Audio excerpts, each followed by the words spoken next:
Olá, queridos, tudo bem? Kleber Oliveira aqui.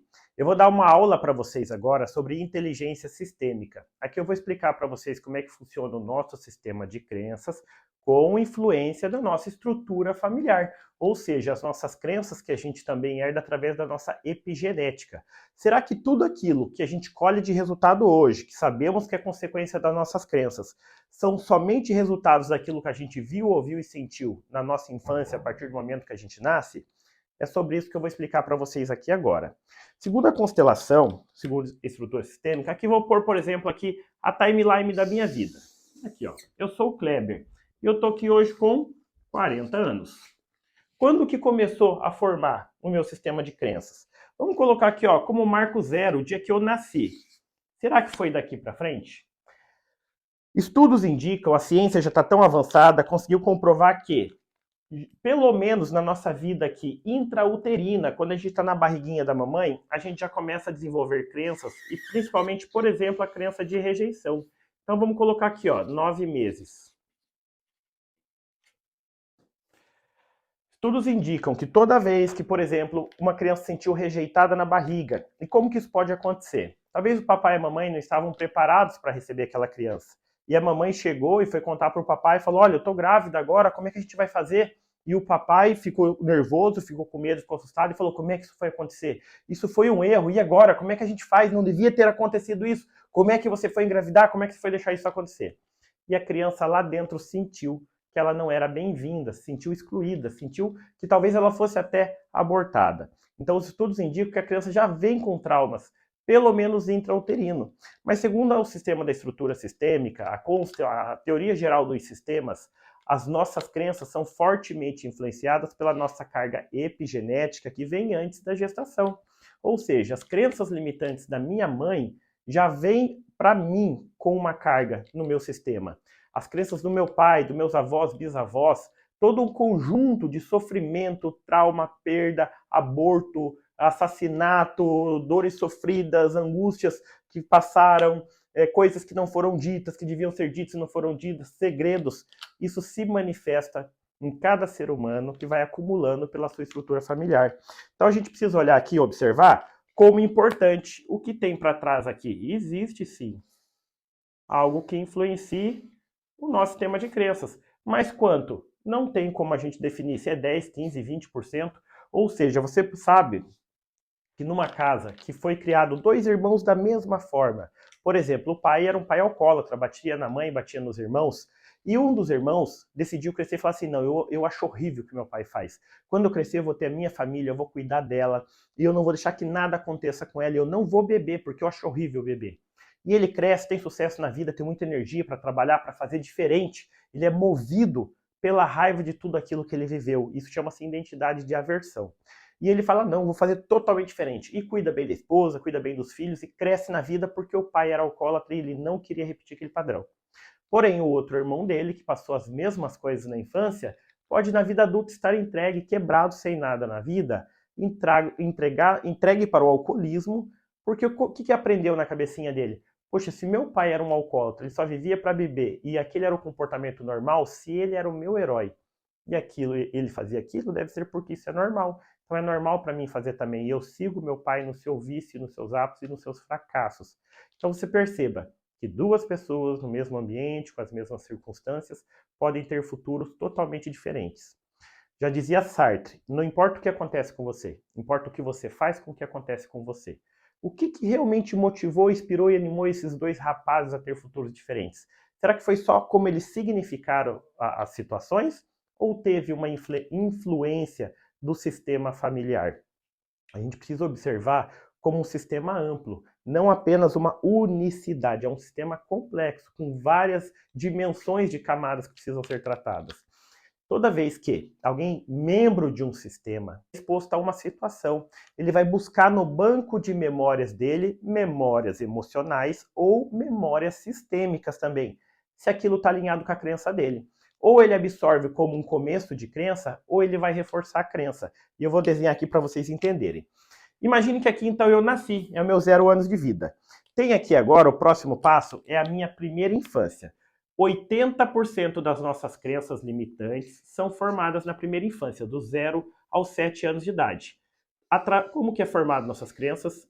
Através de tudo aquilo que a gente vê, ouve e sente, pelos nossos 5 canais: audição, visão e, como que eu sinto? Sinestesia, olfato e paladar.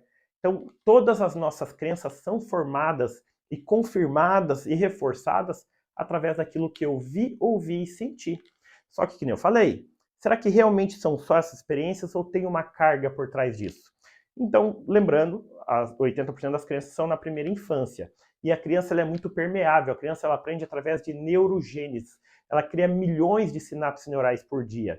Nós adultos aprendemos por neuroplasticidade. Então a gente tem uma capacidade limitada de aprendizado por dia. Por isso que a gente tem que tomar muito cuidado com as crianças de não falar tudo que acha que deve na frente delas. Às vezes elas estão brincando e a gente acha que não está prestando atenção, e ela está prestando atenção, porque ela consegue armazenar tudo. O cérebro dela ainda está em crescimento, em expansão, a caixa craniana dela está se expandindo, então ela pode criar milhões de sinapses neurais por dia. Já nós adultos, não. Para a gente criar um novo comportamento, um novo aprendizado, desenvolver uma nova língua, a gente precisa catabolizar através da neuroplasticidade, a gente precisa... catabolizar significa desmanchar, desfazer partes, sinapses neurais que não estão sendo mais usadas, memórias antigas que não estão servindo para nada, para poder colocar ali novas sinapses neurais, porque já não tem mais espaço para crescer. O nosso crânio já está no tamanho que era para ser na vida adulta. Então a gente precisa passar por esse processo para poder criar um novo comportamento, um novo aprendizado. Por isso que não adianta você ler um livro por dia. Você tem que todo dia estudar um pouquinho, mas não adianta acumular demais horas de estudo, horas de aprendizado, porque você não vai conseguir absorver. Mas isso também é bom no aspecto que, se existe a neuroplasticidade, se o nosso cérebro é plástico, eu posso reaprender o que está sendo ruim na minha vida. Se eu desenvolver crenças limitantes, eu posso transformar em crenças fortalecedoras. Essas crenças foram desenvolvidas por repetição ou por alto impacto emocional. E é dessa mesma forma que eu posso transformar as minhas crenças, ou por repetição ou por alto impacto emocional. Por isso que a constelação ela pode te ajudar de forma muito mais forte, muito mais intensa, porque ela trabalha em todas as áreas. Você pode fazer dinâmicas. Você tem lá um medo, você vai lá e faz uma dinâmica de alto impacto emocional e quebra aquele medo. Mas a constelação você consegue também, se você participar, se você representar ou ser constelado, ele pega em todas as áreas de transformação. Eu, quando vou tratar um aluno ou um cliente específico, eu trabalho as 3 áreas de transformação, que são física, emocional e espiritual ou sistêmica, que é a mesma coisa. Tem gente que diz que é só a parte espiritual, tem gente que diz que é só a parte sistêmica. Eu, na minha fé, sistema e espírito estão na mesma frequência, na mesma pegada. Então, sempre quando a gente pensar em transformação, não adianta você ir lá e curar só o emocional de uma pessoa, porque ela continua com essa carga sistêmica. Não adianta você não ter, às vezes, atividades físicas para ela colocar para fora, porque as nossas crenças e os nossos traumas também têm memória física. Toda vez que você, por exemplo, se você teve um susto, levou um susto, um medo muito forte, a tua reação é voluntária. Quando acontece, você tem, por exemplo, aracnofobia, medo de aranha. Quando você vê uma aranha, você é tão rápido, a tua descarga adrenal de medo, de cortisol, de adrenalina para luta e fuga, claro que ele entra na tua amígdala, no teu sistema, que faz você entrar no estado de luta e fuga e descarrega os hormônios. Só que estudos indicam que é tão rápido, que já está gravado no teu corpo. Você reage antes mesmo de receber a descarga adrenal. Então, claro que a descarga adrenal vai fazer você mover e correr mais rápido, mas o reflexo de proteção ou congelar da fobia é mais rápido que a descarga adrenal. Então aqui, é na primeira infância que a gente desenvolve. Primeira infância dos 7 aos 12. A nossa segunda infância é dos 7, a primeira infância é do 0 aos 7. Segunda infância é dos 7 aos 12. Vamos colocar aqui, 12. 80% das crenças formadas aqui. A gente passa a nossa segunda infância buscando o tempo todo reforçar as crenças que a gente já desenvolveu. Só que na segunda infância, pessoal, grande parte dos nossos traumas são desenvolvidos na segunda infância. Então a gente é muito mais sensível a trauma. Vamos por aqui, ó, que na primeira infância a gente desenvolve as nossas crenças. Por aqui, ó.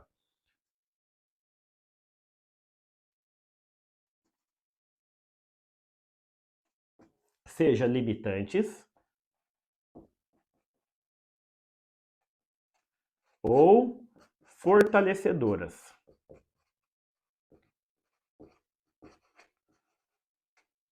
Já então, na segunda infância, nós somos sensíveis aos traumas. A gente desenvolve traumas em todo o período da vida, mas somos mais sensíveis na segunda infância. Vamos por aqui, ó. Primeira infância.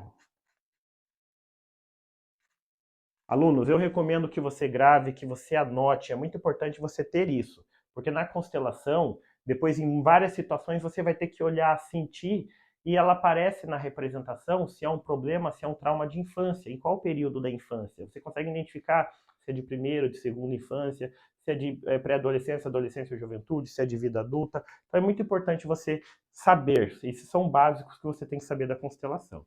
Primeira infância e aqui segunda infância. Depois você vai tirar um print da tela, eu posto o resumo lá. Aqui, dos 12 até mais ou menos os 15 aqui, ó, vamos por aqui. 15 é a nossa pré-adolescência.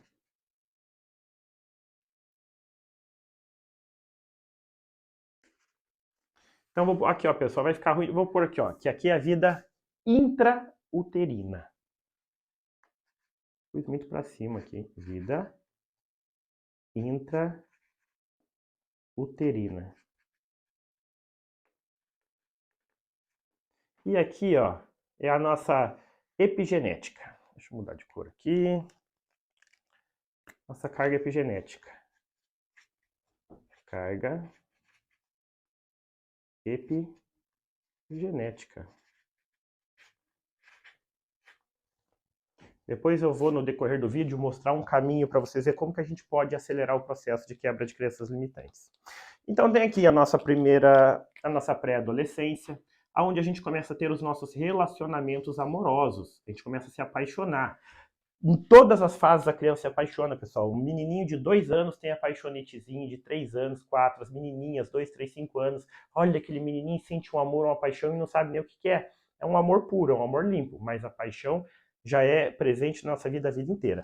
Porém, por causa da pós-puberdade, principalmente, entre os 12 e os 15 anos, na pré-adolescência, a criança começa a se expor mais, começa a falar mais, aí tem os amiguinhos, ela começa a compartilhar, olha, eu gosto daquele menininho, eu gosto daquela menininha.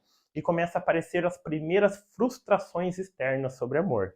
A criança tem as primeiras frustrações, a primeira frustração de vida da criança é quando ela sai do útero da mãe, é um momento muito violento para a criança. Até então, na cabecinha dela, ela sente, ela sabe que ela é parte da mãe. A partir do momento que ela nasce, a mãe deixa de ser mãe, a mãe se torna uma mulher. E aquilo é muito violento para a criança. Então, existem muitas crianças que têm traumas de parto. É muito comum trauma de parto. Então, ela sai, estava num lugar confortável, quentinho, que ela não sentia fome, não sentia cólica, não tinha necessidade de fazer fezes. Aí, depois, ela aprende que tem todo esse turbilhão de informação ao mesmo tempo. Tem desconforto, tem frio, tem calor, tem que tomar banho.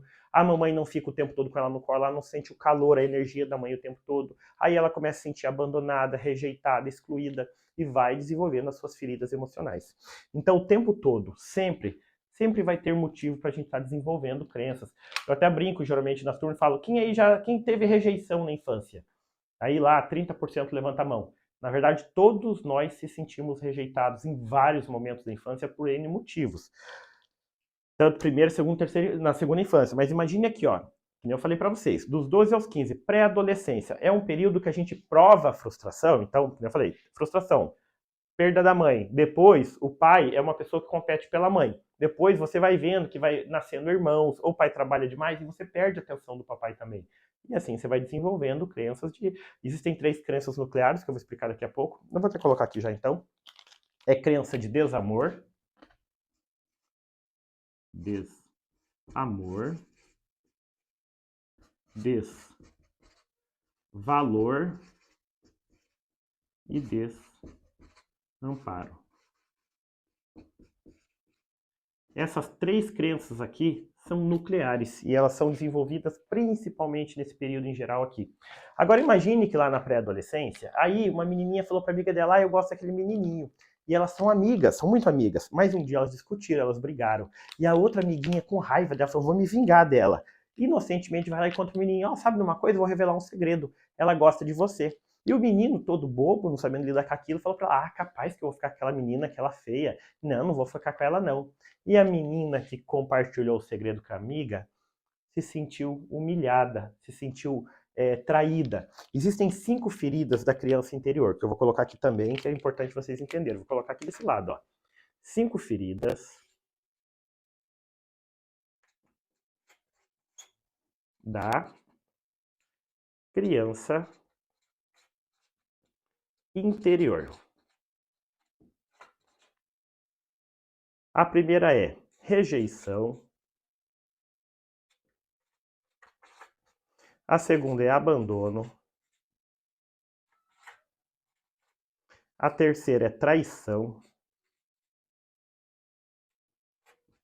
A quarta é humilhação. E a quinta é injustiça. Rejeição. Pode ser que quando a menininha era pequena, o papai foi embora, se separou da mamãe e foi embora. E ela pensou assim, puxa, o papai não me ama. Se ele foi embora, se ele não ficou em casa para ficar comigo, deve ser porque ele não me ama. E através da rejeição, ela desenvolve a criança de desamor, ou desvalor, ou desamparo, ou as 3 juntas. Mas se sentiu rejeitada ou abandonada. Rejeição é quando é usado o termo, só para vocês entenderem aqui, ó, deixa eu pegar uma outra cor. Rejeição é quando se coloca no termo, por exemplo, eu não quero.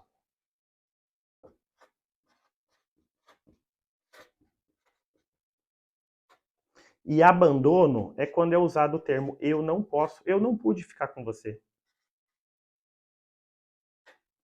Todo mundo confunde e acha que é igual, mas não é, pessoal. Os sentimentos vão formar raízes diferentes, efeitos colaterais na vida diferentes. Rejeição está ligado a eu não quero. Eu não quis ficar com você, eu não quero. Não sou obrigado, não quero. E o abandono eu não posso. Imagina quem já teve que abrir mão de um petzinho. Não estou dizendo abandonar na rua, mas teve que abrir mão.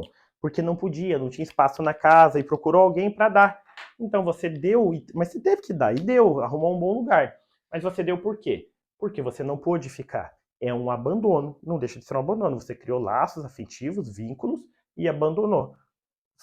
Faremos as coisas como são, é abandono. Agora, a rejeição é quando eu quero me livrar desse bicho. Não, eu não quero esse bicho.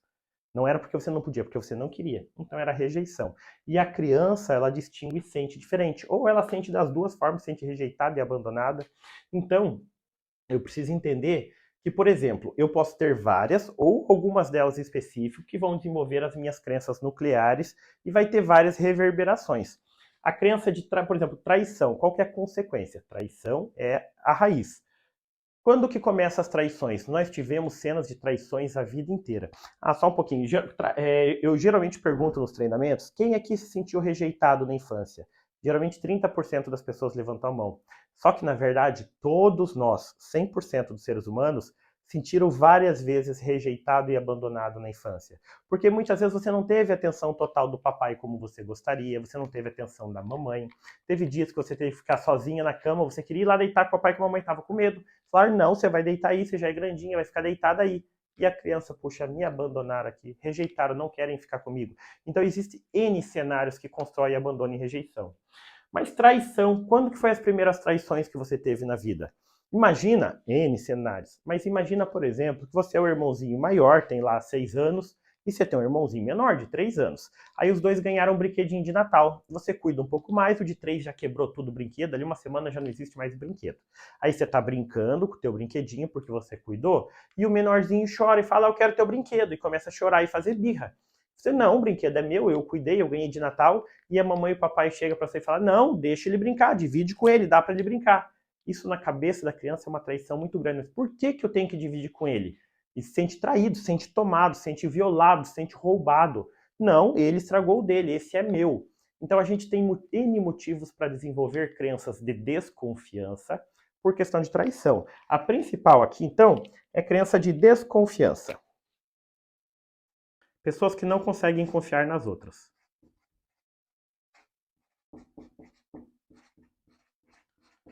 Quando aconteceu? Só quando era pequenininha? Imagina que, e as crenças, Lembra que traumas, principalmente na segunda infância, peguei aqui, ó, pré-adolescência. Grande parte das traições e crenças de desconfiança acontece também nesse período aqui, segunda infância e pré-adolescência. Porque você está tendo as suas primeiras relações amorosas, você está tendo os primeiros contatos, assim, porque amor e paixão, pessoal, a gente tem desde pequenininho. Aí, só que lá, você está indo foi para a escola e você encontrou lá um menininho, uma menininha que você gostava, e você compartilhou com um amiguinho. Olha, eu gosto daquele fulano lá. E era, você contou pro teu amigo, contou pro teu melhor amigo, ninguém ia saber. Só que um dia vocês brigaram, um dia a menininha brigou com a outra menininha, elas eram amigas e compartilhavam segredos. E por raiva uma da outra, uma foi lá e contou. Sabe de uma coisa? Ela gosta de você. Ela tava com raiva, ela foi lá e revelou um segredo. E o menininho ainda falou, ai, capaz que eu vou ficar com ela? Não, ela é muito feia, não gosto dela não, ela é muito feia. E virou chacota na escola. Como que isso acontece na cabecinha da menininha? Isso teve alto impacto emocional, cria milhões de sinapses de traição. O que passa na cabecinha dela? Eu nunca mais posso confiar em ninguém, não posso confiar nas mulheres, não posso confiar em amizade, não posso confiar nos homens, porque eu gostei dele, eu entreguei meu coração e ele ainda disse que eu sou feia. Não posso. Então, existem muitas pessoas que têm crença de desconfiança. Por exemplo, pessoas que são ciumentas demais, empreendedores que montam o seu negócio e não têm coragem de colocar um colaborador para cuidar do caixa, porque todo mundo vai roubar ele. Aí chega um caminhão descarregar um material, é ele que tem que conferir a nota, porque senão lá o colaborador vai roubar. Ah, na hora de fechar a loja, ele que tem que estar para fechar a loja, ele que tem que abrir a loja de manhã, porque é capaz que ele vai deixar a chave com alguém. Então é muita desconfiança. Isso pode ser desenvolvido através das traições, através do único motivo são as traições, principalmente de primeira infância, segunda infância e pré-adolescência. Então, humilhação. Percebe que nesse caso da menininha teve a traição e teve a humilhação. Aí o que acontece? Ela pode fechar o coraçãozinho dela para relacionamentos aqui, ó. Estar indisponível.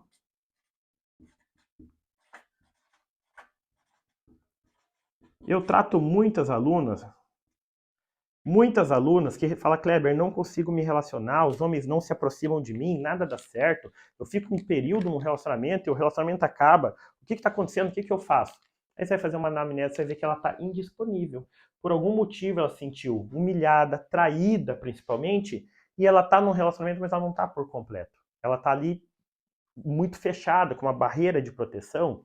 E geralmente, pessoal, pessoas feridas são pessoas que daí ela tem uma dificuldade de compreender o valor que ela tem. Porque ela desenvolve as crenças de desvalor, desamor e desamparo, e ela fica presa nessa dor, aí ela vai ficar buscando agradar todo mundo o tempo todo, através do que ela faz e do que ela tem, não através do que ela é. Depois eu vou explicar um pouco sobre a pirâmide do indivíduo para vocês entenderem.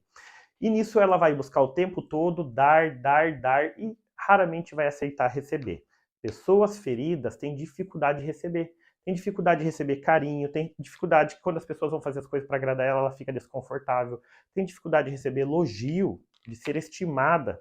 É desconfortável porque é desalinhado da crença dela. Ela vai buscar toda vez que um homem chegar para ela e elogiar ela vai buscar num sistema de crença porque o elogio é algo de valor, só uma pessoa de valor é elogiada, mas ela tem crença de desvalor. Aí ela vai buscar no banco de memórias dela, ver, opa, mas espera aí, eu sempre nunca tive valor, não tinha valor, não tinha valor. Não, isso está errado, isso não é meu. O que você está falando não é meu, não é para mim, não há veracidade. E ela vai rejeitar. E assim, cada vez, por isso que elas acabam se aproximando, mulheres com crença de desvalor acabam se aproximando mais de homens sem valor. Como eu tive que cortar o vídeo, eu não sei se eu falei isso no começo ou não, vou repetir que qualquer coisa eu dito.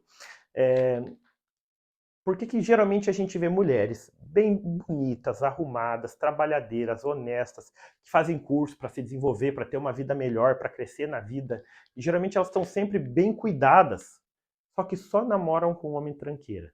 Nunca, nunca estão com um homem de valor. Por que isso acontece? Porque ela não vê o valor dela.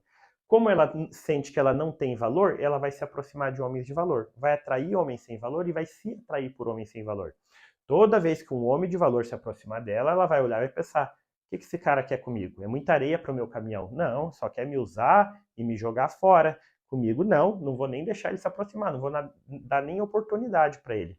E assim ela vai se sabotando e só se aproxima dos homens sem valor. Porque não tem valor, né? Um tranqueirinha, deixa desse aqui eu dou conta, esse não vai me rejeitar, não vai me rejeitar de novo. Eu não suporto mais ser rejeitado. Já fui rejeitado por papai, por mamãe, por alguém, pelos namoradinhos, eu não suporto mais. Então eu só vou me submeter, ficar com quem não me rejeitaria. Só que são bem esses que acabam abandonando mais. Então ela busca num círculo vicioso compensar as dores da criança ferida e acaba atraindo para ela esses padrões de relacionamentos. Tem a de injustiça. O que aconteceu? Que nem eu citei um exemplo agora há pouco, não sei se pegou nesse vídeo ou não. Imagina que a mamãe um dia foi dar uns tapas na menininha, porque os irmãos estavam aprontando, e ela foi dar um tapa em todo mundo. Só que ela não estava no meio aprontando, ela não tinha culpa. E daí ela apanhou junto com todo mundo. Ela já pensou, puxa, que injustiça, a vida é injusta. Para mim sempre tudo vai ser injusto, não existe justiça. Isso pode acontecer, eu tenho vários casos, até conversei com uma aluna hoje, que, por exemplo, ela tem atração por figuras de poder. Médico, advogado, dentista. Por quê?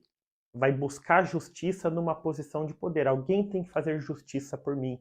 Ninguém me protegeu, não tinha justiça na minha infância, então eu preciso que alguém faça justiça. E nisso ela vai cada vez se envolvendo, não pelo que as pessoas são, e sim pelo que elas podem fazer ou ter. Então, e assim eu me entrego o meu corpo e a minha vida também nos relacionamentos, através do que eu faço, do que eu tenho, não pelo que eu sou. Então aqui, ó, vamos colocar aqui, ó, que eu vou ficar buscando a vida inteira uma compensação. Busca figuras de poder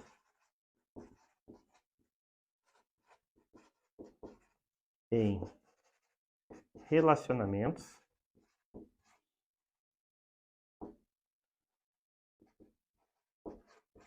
e amizades.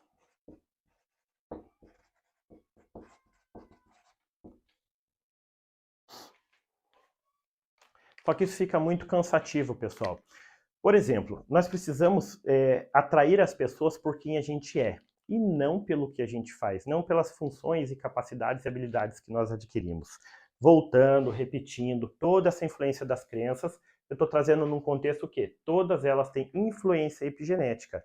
Se eu tenho se eu tenho uma carga sistêmica na minha família de que todas as mulheres da minha família foram injustiçadas, eu posso chegar para minha vida lá, nasci e eu até não ter tido muitos casos de injustiça, mas eu preciso ser leal ao meu sistema familiar, preciso ser leal às mulheres que foram injustiçadas, e isso influencia o meu sistema de crenças. A crença, sim, ela é formada a partir da geração, ela é geracional. Aqui são cargas transgeracionais e daqui para frente geracional. Mas o que estimula a desenvolver a crença? A crença, a rejeição, não vamos nem fazer aqui intrauterina. A rejeição acontece aqui, do 0 aos 7, acontece. Mas qual a influência sistêmica para eu me sentir rejeitado? Talvez eu nunca fui rejeitado, mas por que eu me sinto tanto? Então, por isso que eu acredito, e a estrutura sistêmica, a constelação familiar, prega muito isso, de que grande parte do que você sentiu, parte até do que você viu, ouviu e sentiu, teve influência sistêmica. Por quê? Todo mundo acredita assim, aquilo que eu vejo eu creio, só que não, no sistema emocional é aquilo que eu creio, eu vejo. Se eu não acredito, eu não enxergo. Porque tem o nosso sistema SARA que traz, pessoal, que chama Sistema de Ativação Reticular Ascendente. Aquilo que me interessa, eu enxergo. Aquilo que eu acredito, me enxergo. O que está no meu sistema de crenças, eu enxergo. Fora daquilo, o cérebro não tem como armazenar e fazer enxergar tudo. Ele pega só o que é importante. Tanto que quando você está dirigindo numa estrada, você está olhando para frente, a pessoa fala, você viu os outdoors que passou? Você falou, não, nossa, mas tinha 10 outdoors vermelhos. Não vi. Não viu porque não te interessava. Você pode, por exemplo, quando você teve a tua primeira gravidez ou teu primeiro filho, antes disso você quase não via mulher grávida na rua. Por que quando engravidou passou a ver o tempo todo mulher grávida? Será que daquele momento em diante todas as mulheres decidiram engravidar? Ou então quando você queria comprar um carro, você até não tinha grandes interesses por um carro. Mas um dia você foi na loja e viu aquele carro específico. Nossa, um HB20 branco, muito específico. Ah, eu quero esse carro porque é um carro difícil de ver, ele não vai ficar repetido igual todo mundo. Aí você saiu dali, só via na rua HB20 branco. Fala, pô, todo mundo teve a mesma ideia que eu? Por quê? Nosso sistema SARA, Sistema de Ativação Reticular Ascendente. Aquilo que eu creio, aquilo que me interessa, aquilo que me atrai, eu vejo. Então, ou seja, o que fez você ver tanta rejeição, sentir tanta rejeição? Será que era rejeitado ou teve influência sistêmica? Por que se sentiu abandonado? Talvez nem foi. Ah, porque aqui, ó, na rejeição é quando o papai e a mamãe não quer. O abandono é quando o papai e a mamãe não pode. Só que talvez não fosse nenhuma das duas. Eles queriam e eles podiam. Mas mesmo só que eles estavam presentes e não tão presentes. Não tem como dar atenção para a criança o tempo todo, eles têm outros afazeres. Mas a criança mesmo se sentiu rejeitada e abandonada. Como, por exemplo, pessoal, criança desenvolve muita crença de abandono quando os pais, os dois, trabalham fora, muito tempo fora e não tem tempo para a criança. Aí chega a noite, está cansado, papai e mamãe não conseguem dar aquele tempo de qualidade, a criança se sente abandonada. Por quê? Se trata do que o papai e a mamãe não queriam, eles queriam, mas eles não podiam. Então desenvolve abandono do mesmo jeito. Traição. Será que aconteceu todas as traições por essa ordem linear que desenvolveu todas as crenças mesmo? Ou a minha percepção de ser traído tinha uma influência sistêmica? Porque quando começou lá atrás as primeiras traições, eu estava com o meu radar assim, viu, eu vou ser traído o tempo todo, já começa aqui, aqui, aqui, aqui, aqui, essa percepção de traição, de humilhação, de justiça. Então há uma influência sistêmica. Quanto? Não tem como prever, mas quanto for 5, 10, 15, 20% já é muito. Porque se a gente lidar com os nossos problemas da nossa geração já não é fácil, já pensou carregar problemas e traumas de outras gerações? Por exemplo, pessoal, segundo a estrutura sistêmica, se tua mãe tinha traumas, você recebe esses traumas, a influência desses traumas. Por exemplo, a mamãe tinha medo de altura. Mamãe, papai, vovó, vovô, o teu sistema familiar tinha medo de altura. E você nasceu e cresceu e nunca teve problema com altura, não precisou se expor à altura. Mas de um dia você precisou lá, você paralisou. Da onde que veio esse medo de altura? Em vários casos, chegou muitos alunos para mim, e a gente foi fazer a anamnese e descobriu de onde que vinha o medo de altura. Nem sempre era geracional, nem sempre era do período de vida dele. Era cargas de antepassados que foram ali, porque o trauma acumula uma energia e vai passando no sistema familiar. Abuso sexual, aborto, perdas de filhos, perdas traumáticas, assassinatos, tudo isso vai gerando cargas muito fortes e vai influenciando para gerações. Por isso que a constelação ela vem aí para a gente interromper tudo que está ruim. Claro que você não consegue numa constelação resolver tudo, mas você consegue ir mapeando, identificando os efeitos, você vai constelando temas e você vai organizando o teu sistema familiar. Eu vou fazer assim, para esse vídeo não ficar muito longo, eu vou cortar ele aqui agora, vai ser a parte 1 do vídeo sobre crenças na estrutura sistêmica, e a gente vai agora para o próximo vídeo, então, a parte 2.